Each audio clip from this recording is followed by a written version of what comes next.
I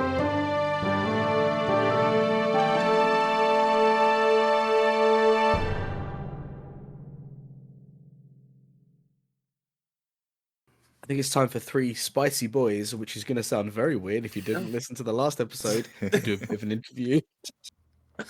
Fantastic. Yeah, let's jump straight into it. Awesome. Ian, Yeah. what's the first book you remember reading and enjoying? The first book I remember reading was Each Peach Pear Plum, which is a little like Ooh. kids book. I don't really remember.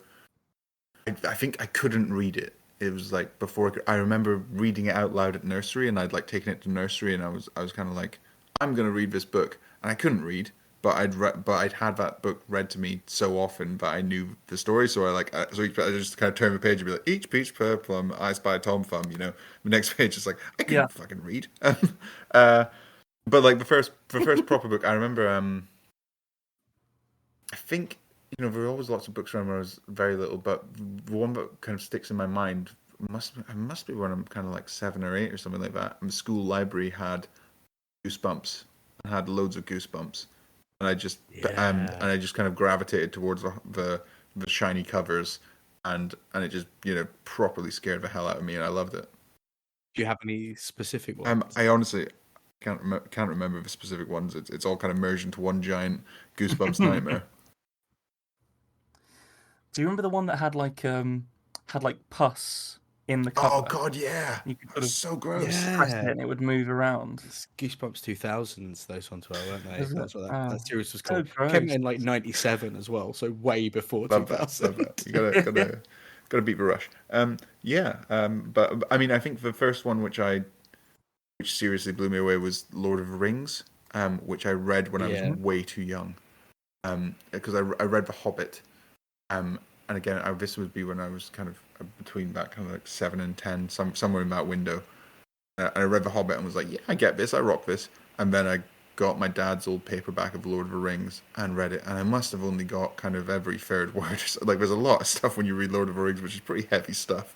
But I just sort of like, I think I got into some terrible habits because I just kind of like it would be like, yeah, something Elbereth, Gilfoni, Elf, start whatever. Oh, they're walking and they've got a pony, great, you know, and kind of picking up patches. Are you still scanning it? Yeah, because I just couldn't understand so much of it.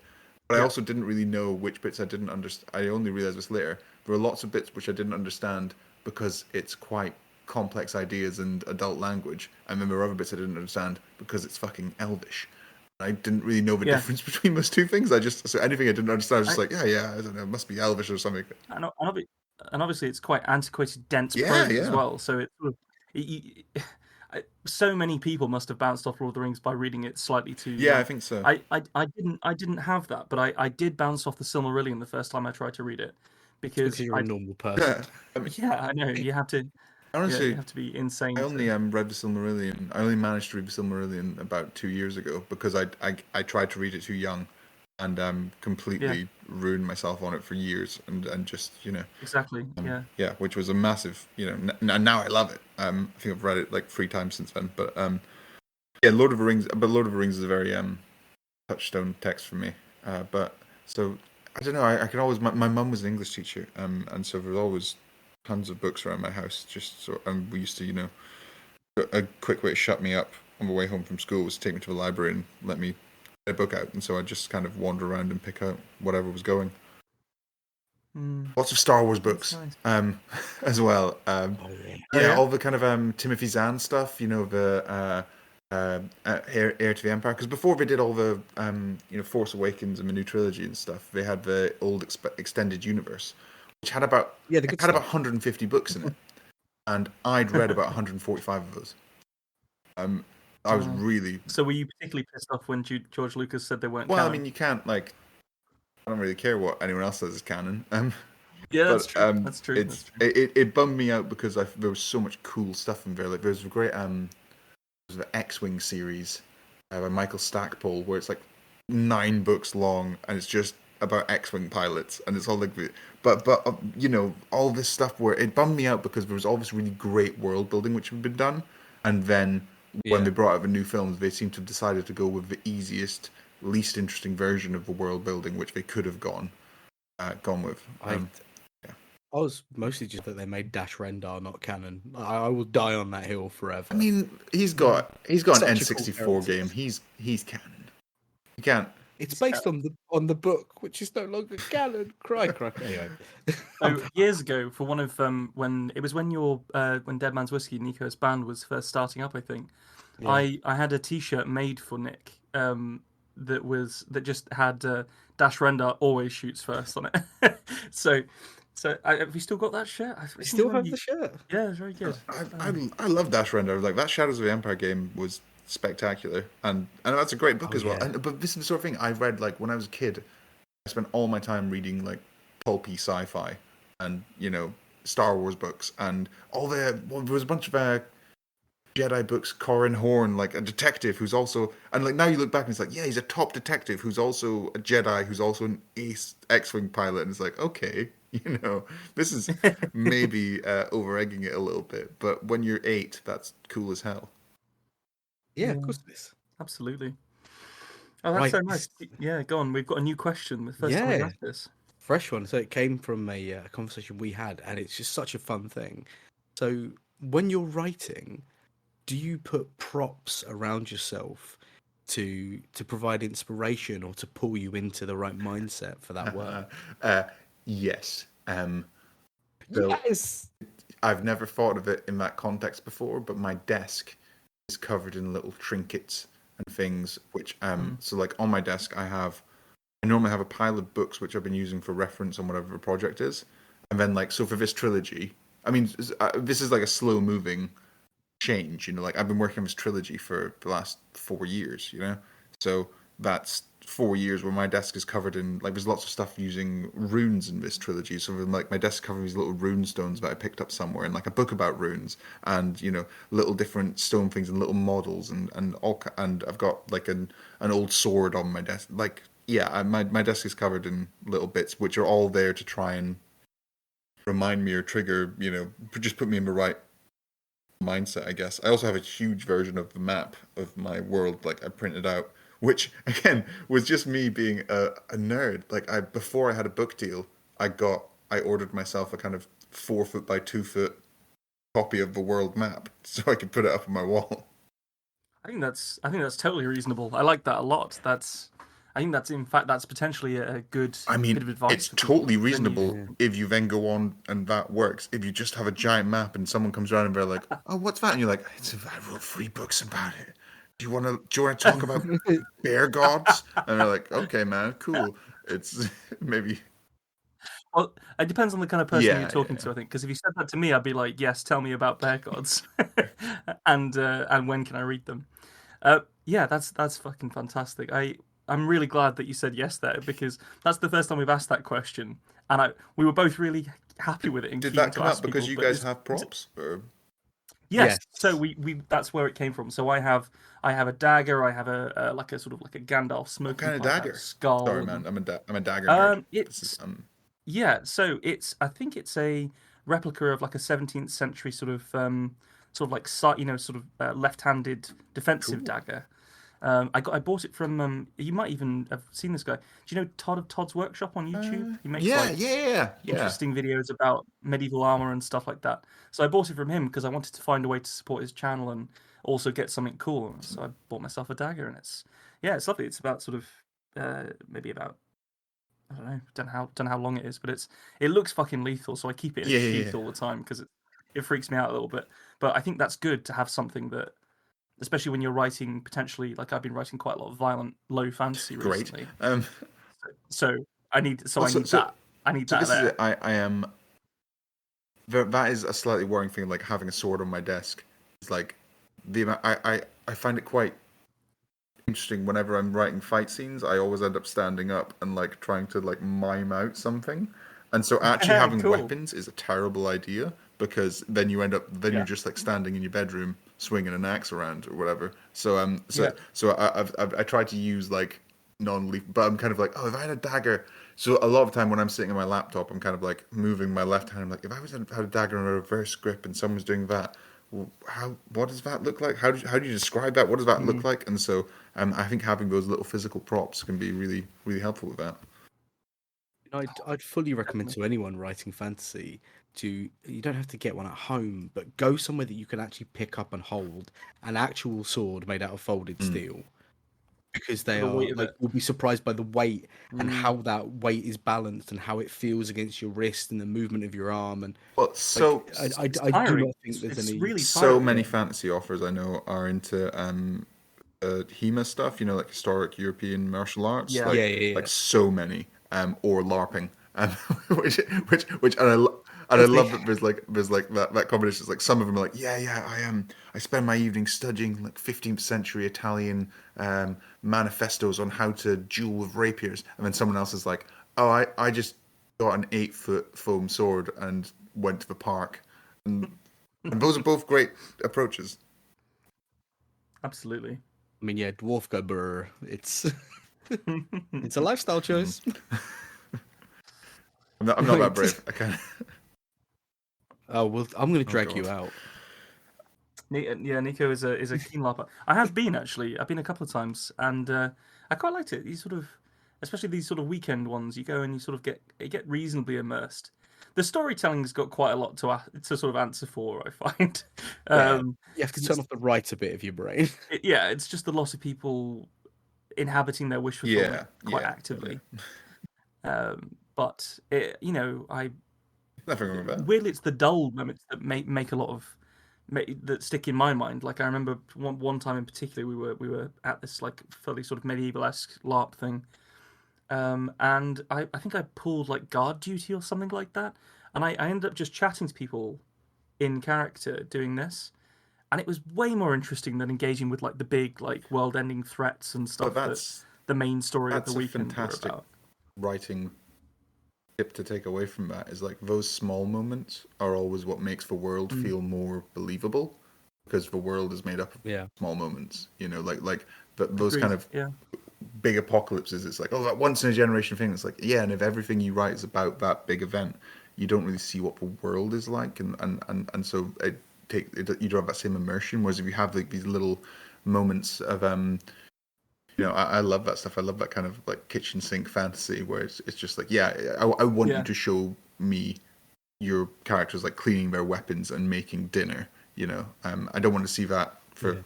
40 chapters, but I do want to see it a couple of times. You want to know it's there. A little bit of verisimilitude.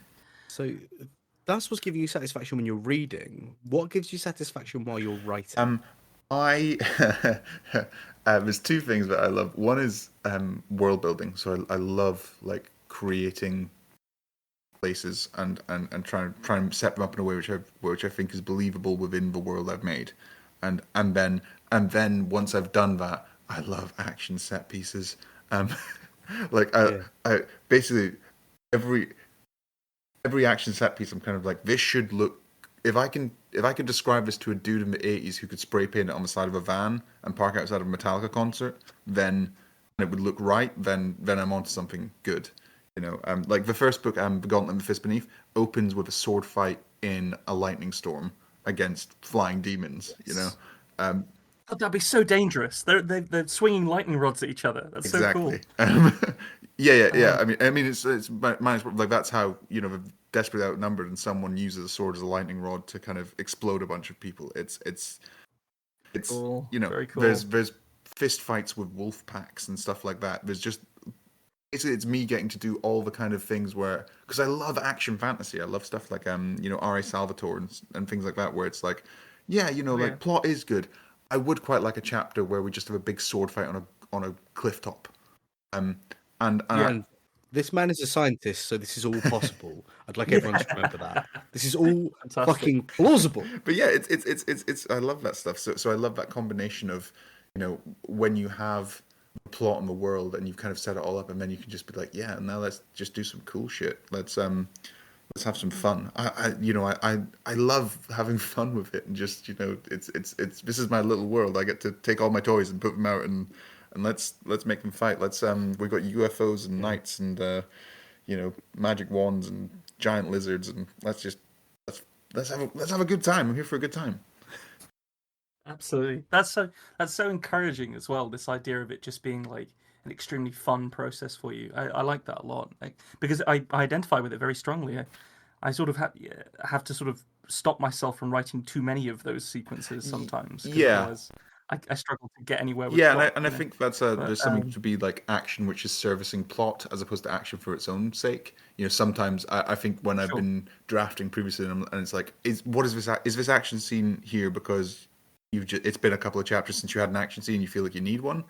In which case, Yeah. like, actually, is that something? Why do you need to rework? But then also sometimes it's fun to just put everyone in a locked room with meat hooks and let them scrap it out.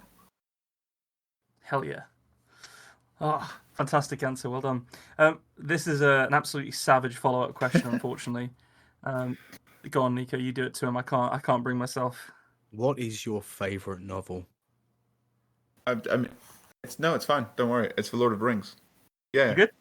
Just Lord of the Rings. Cool. All it's right. not. Good. No. Drill down. Pick one. You get one. I do get one. It's for Lord of the Ooh. Rings. For Lord of the Rings is a single novel, which was randomly true. split into 3 books because it's impossible to, from a financial sense, it makes no sense to publish one, whatever it is, 1,000-page book. It was conceived Yeah, of as one one doorstop. story. It's only split up due to some publishing constraints. Like I'm gonna stick with Lord of the Rings, and yeah.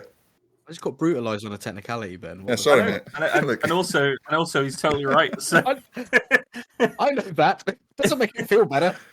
No, I find that it's Oh, something I go totally. back to again and again, and there's lots of books I go back to. Actually, God, Lord of the Rings it's almost like it's so foundational to me that it doesn't. If I had to go with anything else, it would be The Scar by China Miéville, which I love China Miéville's writing. It's so it's beautiful. That guy's it's writing is beautiful. It's also amazing. the most over the top shit in the world. Like it's. Oh And yeah. what's great though Oh is yeah. if you read interviews with him, it's like, oh right, no, this is just how you talk, man. This is like, Yeah. it's not. If I wrote like that, it would be like me trying really hard to um, embody this beautiful way of seeing the world, and that's just how he is. It's great. But The Scar is a wonderful book, which a lot of people have issues with in terms of pacing, but. I mean, Lord of the Rings is my favorite book, so pacing is not a big issue for me. Yeah, that's a good point. So just to go back to the Yeah. Lord of the Rings then. So obviously we know that it's foundational. We know that initially it read it slightly too young and in these bits and pieces. But as an adult, as an author in particular, like what still resonates with you about Lord of the Rings that isn't I mean, it's nostalgia what you said based? earlier about verisimilitude. It's the fact that everything in there makes sense within the structure that there is, and there are things we don't know the answer to, and that's fine. There's things we don't know the answer to in our world. There's things we don't know. There's always going to be things you don't really know or understand. But what we know makes sense within the structure we're given. The way in which people interact. I think it's beautiful, and also I think it has some of the most lovely nature writing in any fantasy, and a lot of people miss that when all of the sort of derivative Lord of the Rings works over the last 70 years. A lot of it they're derivative in terms of they take this very top level aesthetic and good v evil, dwarves and elves and orcs and whatever, and they put that through some generic action. But actually, when you read those books, so much of it is about nature, and it's about the relationship of people with nature and how we affect nature and nature affects us, and it's so beautifully done, and the nature writing in it is lovely. You see the the hobbits going into the old forest behind on their way to Bree, and they're just the descriptions of that forest, the way it's described. If you actually then go out and walk in an old forest, like that's how it feels, so real. It's so kind of wonderfully done. Yeah, I do enjoy the Bombadil oh god, section. yeah. I would have liked to have seen it in the Peter Jackson I movie get why they didn't franchise, do it, but but yeah, me like too. And I don't know. yeah, yeah. We still got a little bit of some of his lines because they got transposed into Treebeard's dialogue, didn't they? I think, but Only in the extended one, though. oh, is it not in the Yeah, theatrical? it's not in Oh, the wild. basic cut. I barely remember The the basic cut. cinematic cut. That's so aggressive, man. I love it. yeah, no, Sorry for I everyone. am. I've got no idea what the regular cut of Lord of the Rings looks like. I think I saw it once in the cinema, and every time since then it's been. No, I just think it's something which you can go back to and find so much depth to. And you know, Yeah. and every time I read it, I take something a little bit different from it, and I love that as a concept of not necessarily the story in itself. I don't really care about the story much in it. It's world. I just think is very beautifully done, and that's something I kind of. I love. I love. You know, I said I love world building from a very different perspective and very different type of world I'm building. But I like having that idea of depth and of believability. Hmm. So when you're trying to achieve that kind of depth of believability and stuff in your own writing, do you sometimes do you listen to music whilst you're Yeah, yeah. So I typing? listen to a lot of soundtracks. Uh, I actually have a playlist for each book, and each book I kind of sort of pull together this playlist. And then I listen to that and slowly add to it over however long I'm writing the book.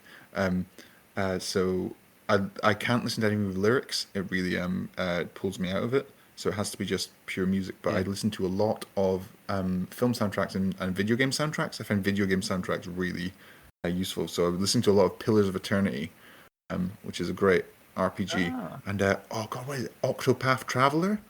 Um, the Yeah. soundtrack to Great that game game. is incredible. But again, it's the issue I have is I find if it's a film which you know very well, where you associate that soundtrack with specific imagery, then that's not potentially what I want. And so actually, it's best for me if it's a game or a film I don't really know very well, like Octopath Traveler. I don't have that game. I'm not going to play that game because I like the soundtrack too much. So I find myself like looking up, you know, top RPG soundtracks of the last decade and sort of picking games I didn't play. It's like, oh, Dragon Age Inquisition. I never really got around to playing that properly. I didn't get past the intro. Okay, soundtrack's fucking great. So it's like one of my. It means my Spotify end of year, playlist thing is all totally screwed. But yeah. it's. You know, I imagine with the it sounds like you play D&D and stuff as well, which would also skew it significantly. Mine's awful. I've completely ruined everybody else's as well because Yeah. we were doing a lot of role playing mm, during the pandemic online, and you can sort of lead a listen all right. party, and so when that year when we got to the end, everybody else's Spotify Wrapped was filled with soundtrack stuff that I'd put on these sort of like role playing game Yeah. soundtracks that we were running campaigns to and stuff. It's absolutely wild. You what you said actually really resonated with me about like deliberately avoiding something because you like the music and you're using the music in another way. Because recently, I actually finally watched Last of the Mohicans, and the soundtrack to that movie is stunning, and I've been listening to it for years. And now I can't get away from Yeah. what those bits of music are connected to in the scenes, and it's really annoying me because previously I found a lot of the music very sort of creatively Yeah. opening, if that makes sense. Yeah, and that's like you have to kind Um, of yeah, it's a shame. You know, like Howard Shore, all the Lord of the Rings soundtracks from Peter Jackson films, obviously, fantastic soundtracks. But I can't really listen to them. I listen to them when I'm editing, but when I'm kind of writing, if I listen to that, then I just end up trying to write Lord of the Rings fan fiction, which is not really what I'm aiming for. Yeah. Um, but yeah, I listen to a lot of what is it? Who's the dude who did Interstellar? Hans Zimmer. Um, the and Interstellar so, soundtrack is absolutely banging. Um, and because yeah, it is. and whilst I would associate that with that film, because I'm working a different genre, it doesn't seem to affect it so much. Same with like Blade Runner, listening to Vangelis. Um, and it's just like, yeah, I'm not worried Yeah. about the aesthetic of Blade Runner. No, to be honest, if the aesthetic of Blade Runner seeps into my fantasy novel, then great, that's fine. I think that's fine. I think if you can get a bit of Philip K. Dick and maybe a little bit of William Gibson into your Oh biopunk, yeah, then that's you'll be oh on the right track. the biopunk book is a very different beast because it's been so fascinating moving on to like such a different genre, because it's a biopunk book set within the kind of punk and metal community. And so I've been listening Ah, to some fun. basically a lot of like post punk and hardcore. Like Damn. yeah, really diving into that. So it's a very different feel. This is There's a bit of a tangent, but have you encountered Paolo Yeah, yeah, Bacigalupi? huge fan of his. Huge fan, right? Yeah, because that was my introduction to biopunk. Was Yeah, the Wind Up Girl, yeah. and So yes, I very I much love enjoyed his it. stuff. I think the what is it? The Water Knife is which he did. Such a Yeah, good book yeah, about yeah. kind of water rights in America, basically. And also, what I really like, which is actually quite similar to what I think I did with the Rotstorm, where it's kind of taking these concepts of our impact on the climate we're in, but looking at it through a fantasy lens. He did a book.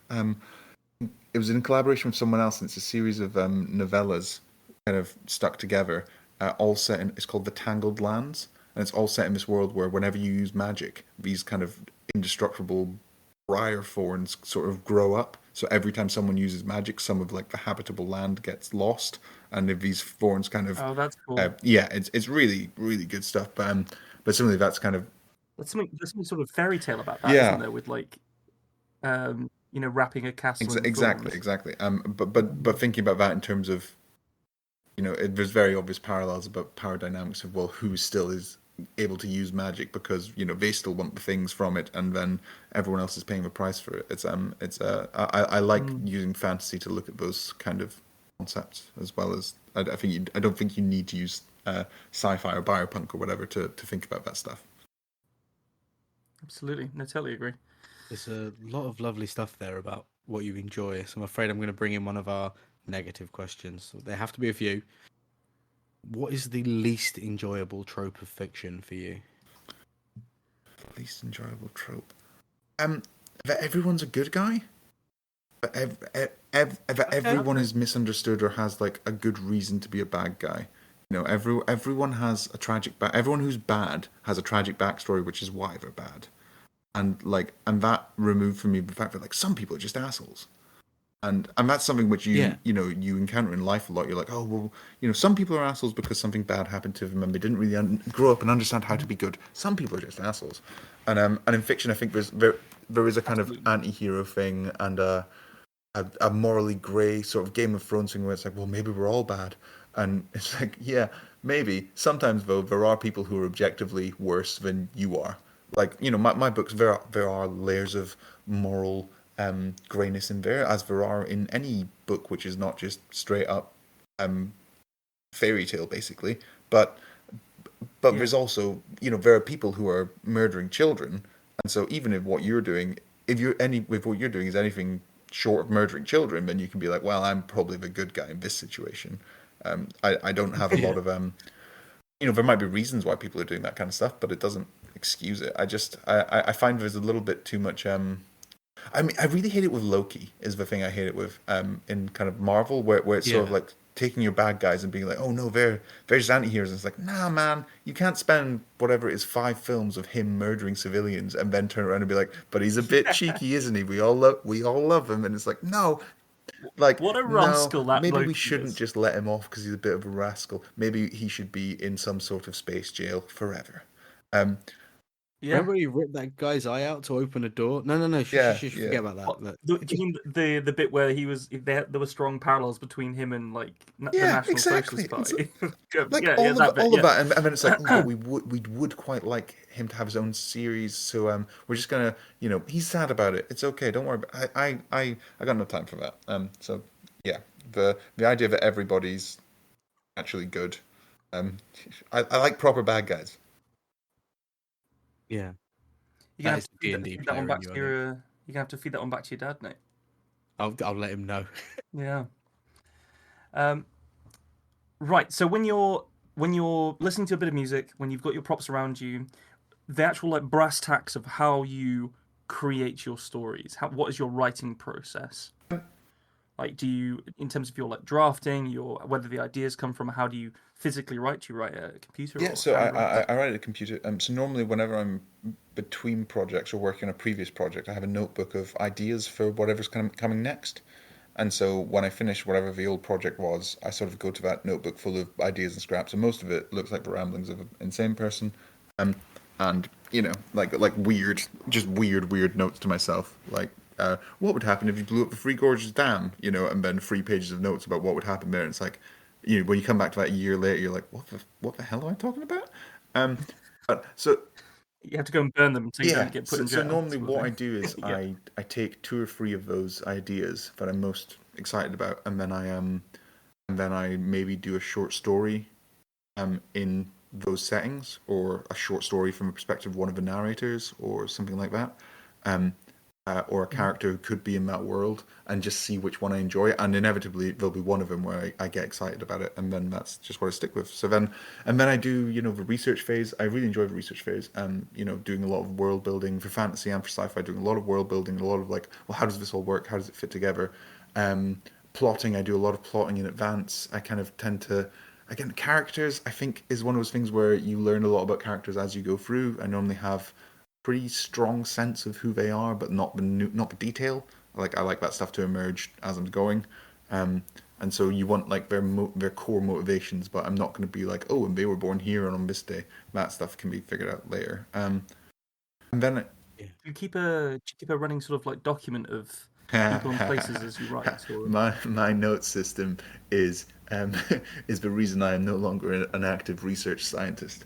My note system is chaos. The system is I've got 8 notebooks, a couple of Excel spreadsheets, a notes app on my phone, and some random text documents, all saved in different folders. All of those have pertinent notes.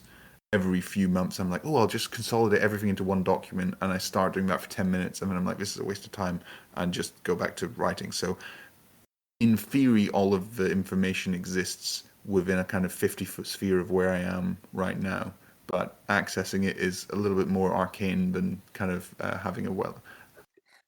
Arcane was the exact word that I was thinking to describe what you just said. That's not spot on. No, perfect reason. It's not a great process. I think it's one of those things where every single book I've written, I'm like, this time I'm going to write really good notes. And then I'm like, all the time you spend writing good notes or organizing your notes, you could be spending writing the work, So that's the excuse I use. Yeah, I know. There was I think it was a blog post that Robin Hobb put out years and years ago, and she said that she keeps this big, I think it's like an Excel spreadsheet or something of every character that ever gets mentioned in the books and when they get mentioned and who they are and all this kind of stuff. It's very exhaustive. But even then, even with that powerful tool that she puts a lot of time into, she will still submit something to her editor, and her editor will go, well, it's very interesting that this particular character is on the boat at this stage because they died in the last book. So I was wondering how that came about. And so basically, I think the thrust of that is that you create how you're going to create, and if it works, it works. So it doesn't really matter how the proof is in the pudding. I think if someone gives me a Robin Hobb style deal where I've got 30 books, then I'll maybe take a couple of months out and write some comprehensive notes. But for right now, on the scale I'm operating at, for a trilogy, I can just about hold it in my brain. So how did that process come about for you? This the book deal. So I just I was writing a lot of short stories. I had a few published, won a couple of prizes. Had a few things in different magazines, stuff on the radio. I was kind of like, okay. I was pitching around this terrible novel for a while, which no agents wanted to touch with a barge pole. And then I just kind of realized I'd wasted a lot of time on that novel and kind of put it in a shelf, put it in a drawer, and I realized I needed to, if I wanted to do something, I needed to do. Well, I realized I wanted to work on something longer form, and what I really wanted to do was write fantasy. But I've always been a bit afraid of writing fantasy because I love it so much. It's it's like you don't want to. It's like I'm too into it to like if I write a literary fiction novel and it's not very good, I can always just shrug and be like, well, I'm not that into literary fiction, whatever. If I write a fantasy novel and it's not very good, then that's a bummer. But then I just decided, I don't want to. I want to keep giving this a go. I want to give it a proper try. So I gave myself a year and was just like, all right, this year you're going to write a fantasy novel. Just do it. Doesn't matter if it's good. Doesn't matter if it's bad. Just do it for you. Just so you can say you wrote a fantasy novel and feel good about it. And then I just hit the ground running. And at the end of it, I was feeling pretty happy with it. Got a couple of agents interested in it, and then I was very lucky with Head of Zeus, my publisher. We're launching a new imprint of like adventure fiction, and so they opened up to general submissions, and so I was able to contact them and be like the editor there and say, hey, here's my writing CV. I've won these prizes. I've been published in these different places. Here's my adventure fantasy novel, which it's an epic fantasy novel, but I kind of rephrased the cover letter so it sounded a bit more adventure-y, so that they might read it. But and then they liked it, yeah. And so that's it.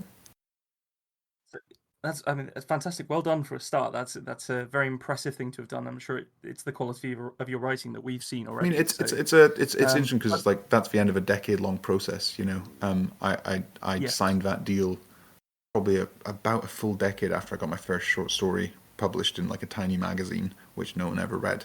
And so like that was a decade of me sort of working at it and constantly working on my technique and working on, you know, my prose and my approach to all of it, and slowly that seemed to improve the quality enough to, you know, get it where it is. So you mentioned that when you got to the end, you were very happy with it. One of our favorite questions to ask is, how do you know when the book you're writing is actually finished? Like, do you have a particular moment when you know it's done? I don't expect That's a great thing where I'm a huge fan of you know, perfect is the enemy of done. And you have to, like, you could sit on any novel that's ever been written, you could work on it for another year, you could work on it for another 2 years, it'd probably get better. But at a certain point you have to think about, will it get better enough to make it worth that time? You know, I could have taken that first book and spent another 2 years really honing in on it, and would it have been substantially better? It might have been a bit better. Would it have been suddenly a masterpiece? I don't think so. I think it would have been roughly similar to what it is now, but maybe a little bit more polished. And I'd rather, in those 2 years, have like moved on, done a new project, learned more, than just trying to retread the same ground. And also, I think if you work on the same project for too long, you start to lose objectivity on it, and you know, it's not. Yeah. So I just I mean, now I'm lucky then that it's done when the deadline is here. So now I have deadlines. And the editor But for that first it. one, that, you know, I would have kept editing it and sending it out, and editing it and sending it out for maybe a couple of years until I thought that no one was interested in it and that none of the changes I was making were working. So what was the moment during that process for you when your mindset shifted to you know, perfect is the enemy of done? This kind of sorry, I forgot. That was right. Phrasing. Perfect is the enemy of done. Yeah, that was right. That was just I think that was when I was working on the crappy novel I was working on before, this fantasy novel, where I was just constantly trying to make it better. And I was kind of like, you know, and life's very busy, and then you kind of like, you have a few months where you don't do anything, and then a few months working on it, and then you're like, well, has that made it better? Now is it good enough? And actually, after a couple of years on that, you're then like, actually, maybe the idea wasn't very good to start with. You know, and so you have to think like, how much time am I willing to put into this? How much do I really believe in this piece of work? And so that one, I was just I just decided I couldn't work on it anymore, and I'd lost complete objectivity on it. I had no idea if it was good or bad anymore. So was the fantasy one. I spent a year writing it while I was working full time at the same time, and then I spent about 6 months sending it out to agents and publishers, and while I was editing and dicking around with it, and then it stuck. So yeah, it was a much faster process than the one before. That's fascinating. Thank you for the insight. It's always interesting. I wonder how many people that are working on novels right now might feel quite atted by that, because I know I certainly did. Like a lot of the things that you said then really resonated with my kind of like worst fears about the novel. It's just a case of like, you have to at a certain point. I don't know. That's the thing. You could go back, and if you're thinking about going back and doing like major structural changes, or if what you're doing is going through and finicking about with the prose a bit, like realistically, that's not going to change the totality of it. If you're making big changes, if you're like rewriting chapters and changing stuff around and changing plot lines, that's a different thing. You're changing that story. But if what you're doing is just fiddling around the edges, you're done. Just stop. Just, you know, you'll have a if someone decides to publish it, you'll have another pass with the editor. Like, and just move on. No, that's good. I think that ends on a very uplifting note. I think that if it's good enough to get to that point where it is going to be published, there will be another pass. So just give it a fucking go. Yeah, I like that. That's just crack on. That's encouraging. Thank you. Crack on. Right, Right. This is we've got Nick's favourite question, this is isn't my it? favorite I question. love it. But it's we've got a lot of inside baseball there. So let's go into the sort of fantasy end of this spectrum. They come to you, they give the opportunity to adapt any book into another medium, unlimited budget. What book would you pick? To what medium would you adapt it, and why? Oh, it would be my book to a major blockbuster film. I love it when Like, people give like that answer. anyone who I doesn't really give that do. answer, It's so anyone who doesn't self-serving. give I that love answer is it. a moron. Like, what are you talking about? Obviously, that's the answer. So I reckon you've already got some answers in the barrel, but who's your Oh, cast? I don't know. I don't really know anyone. The thing is, all the actors, Sweetie, we'll call them. all We'll the call them all for the you. all the actors I know are like have probably aged out of what's appropriate for this thing. Oh, you know who's really good?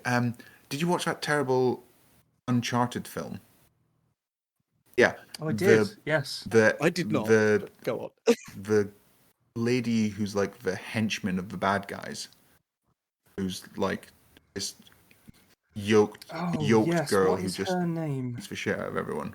She was great. Um, I've got no idea what her name is. It's the only thing no, it's okay. only A quick only thing I've Google. ever seen her in. But like, yeah, she'd be quite good. Right, I've written down yoked lady in charge Yeah. of henchmen. I think the agency might struggle with I mean, that one. yeah, I don't know. I have That's the casting call. it's tough, isn't it? Because it's tough because I think I'm not really up on who's the right age because of the characters in this. The main characters are kind of maybe 30 or so, and all the actors who I think of where I'm like, oh yeah, they're about 30. It's like, no, you know them from a film 10 years ago. They're like in their 40s. They're not right anymore. Yeah. So that's the sort of thing. I don't You've care got who they your cast. I just want them to make it into a big film. well, you've got your science background. You could put us in touch with these science guys. Unlimited budget. You get one de-aging right. ray. It does have a bring them back from the dead setting. Who's your Ooh. lead? This is Oh, a new edition. I I like like that a this. lot. Yeah. Well, we don't normally have Yeah. scientists, Yeah, so so That's we true. don't normally have these we don't have resources. these capabilities. Just before you answer, actually, just so we can give it a proper shout out, I believe the actress's name is Tatiana Gabriel, Yes, yeah, that's it. Yeah. and she's Well, yeah. in that case, the lead would be. Oh man, so Terminator 2. Who's the lady in Terminator 2? On Terminator 1, I guess. Yeah, Sarah Sarah Connor. It's Connor. Linda Hamilton, right? You know, Linda Terminator Hamilton, that's 2, it. where Yes, Linda Hamilton's yes. gone like crazy jacked, but Linda Hamilton. Yes. Yeah. So Linda Hamilton in Terminator 2, but like maybe 5 years younger, 10 years younger than she is then, because I think she's like in her late 30s at that point. She needs to be younger than that for it to work for plot. But like, yeah, Linda Hamilton. So she's younger, and then she also gets like a Marvel superhero like cycle of steroids. No, that she they give doesn't. them. She Like, gets like this thing. I don't want like right, Marvel okay. superhero steroids. I want like go watch some MMA. You know, I want someone who looks like if you ran into an alleyway, you'd be very scared of them. You wouldn't think like, oh, you use a lot of steroids. You'd think like you look like you've beaten someone to death. You know, go and look at like some Navy SEALs. Yeah. Pick one of them and then copy that physique. Don't Navy SEALs is not probably right because a lot of those people are going for the vanity muscles anyway. Anyway, I don't want to go into the different types of special forces and what and who's got the best musculature, but not that kind of like Marvel, just like everybody's super buff and big muscles, like actual utilitarian musculature of like people who fight for a living. Like these characters are soldiers. Yeah. They are people who are like spending their entire life just fighting. So yeah. We were actually discussing gladiators recently because our previous prompt was the arena, and we were talking about how it's far more likely that they were a little bit podgy rather than Really? being like ripped to bits. Well, just because it protects you a bit more, you get that Yeah, little layer, and you bleed more as well. Well, it's more obvious when you're these superficial cuts and stuff, so it's more exciting for the people watching. I mean, yeah, I think it's yeah. for me it's or is it Lashana Lynch who's in the latest Bond film? Oh yes, I think I know who you're talking about. She's like the new 007 in the latest Bond film, and basically Yeah. beats the shit out of a bunch of dudes. And also Lupita Nyong'o, I think would be good. I don't really know as who. I just think she should be in every film. So yeah, that's I haven't spent a lot of time thinking about casting because like no one's gonna make these. No one's gonna make these into films. You've got an unlimited budget. Just Yeah, pay it's true. someone else to do it. Exactly. Yeah, I'd true. Yeah. pick me some people who will make the film. Well, actually, that's the thing. I don't care if the film's a success. I just want it to because if it gets made, I'm happy. Yeah. Yeah. So you wouldn't be sort of precious about the material at I all? think there's you something don't to be think? said about understanding that what works in one medium doesn't necessarily work in another. Like, and it would be a little bit fucking hubristic of me to be like, I understand what works in a 3 hour film format compared to a novel. Um, there Yeah. are certain things I'd want to kind of keep core in it. Like, even I got some kind of feedback from some readers who were like, oh, in book two, this character's not very likable, and it's like, no, they're a fucking war criminal, mate. Like, you can't Yeah. like That's very loads of people. true. One of the characters is basically a war criminal, and loads of people are like, "Oh my god, I love him so much. He's so sweet and he's so nice." And it's like, yeah, he also killed like a city worth of people. He's not. This is not. I don't want ever again. It comes back to this thing of like, I want there to be bad guys, and I want there to be. You don't want that Marvel thing where Yeah. everyone's just misunderstood or, you know, real. Absolutely. So, if people want to romanticize Mm. war criminals, where can they start reading you? And where's the Uh, best place to start? And tell us a little bit more if you want to about your novel coming out Yeah, later sure. in So the the best place to year. start is with the first book of the Rotstorm trilogy, which is The Gauntlet and the Fist Beneath. So it's kind of epic action fantasy. There's sort of climate apocalypse and animist gods, brutal juntas, glowing UFOs cutting through the night sky. It's kind of at a very basic level, knights versus UFOs, but the world building is quite intricate, and so that was shortlisted for the BSFA Best Newcomer Award. It's been thank Well you, done. but it's out. You can get it very cheap on Kindle. The paperback is out. The hardback is out. Book two of the series, the Gauntlet and the Burning Blade, is where the action all ratchets up. More magic, more intrigue, and as they kind of expand out into the world and start looking at wider threats to the main characters. And book three, the Gauntlet and the Broken Chain, is where is where we're finishing the trilogy. It's out this summer, and it's where I get to basically I get to fire Chekhov's God Bear, because the first book I set up that there's a giant god bear sleeping under a mountain, and you can't put a giant god bear sleeping on a mountain in Act One if you don't fire it in Act Three. I think that's what Chekhov said. Ian, Ian, please, I can only get so erect. Wonderful. And where is the best place for people to follow you and get updates on your work Yeah, and you can links on where to find. buy it and all that I'm stuff? on Twitter at Ian the Green. I'm on Instagram at I think it's Ian Green. You can find my website is Ian the Green. But basically, it's at the moment it's these three books will be for the until next summer, and then there's some stuff coming beyond that. As I mentioned, there's kind of biopunk stuff I'm working on, so a little bit of sci-fi. So there's lots happening. But come send me a message, say hi, follow me on Twitter or Instagram or whatever. I think I'm also on TikTok, but I don't really use it. So That's fair. That's fair. Well, it's been absolutely wonderful talking to you, Ian. Like Brilliant I company. feel like I've like learnt quite a lot as well, and I've really enjoyed the way that we shared the stories and the every day's previous a school things. day. So, thank you so much for your time. Yeah, yeah.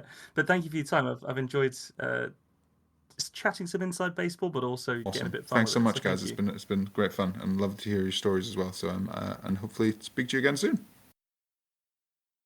Very On kind. the other side. Cheers, guys.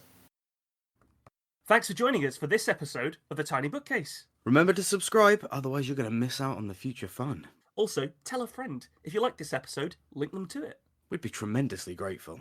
You can follow us on Twitter at BookcaseTiny, Facebook at The Tiny Bookcase, and Instagram at BookcaseTiny for updates. Speaking of supporting the podcast, well, magic can only take one so far. The Tiny Bookcase is supported by the generosity of its patrons. Those kind souls have Really kept my belly full the last year. Let's cast a spell for them, shall we? For magnificent beardery, let's cast the Chinicus folliculale spell on Gary Laird. For rich ginger tones on the scalp, let us cast the Orangi Hedondo spell for Scott Byrne. And for general fabulousness, why not the Ooh La La, How's Your Mother spell on Matthew McLaren?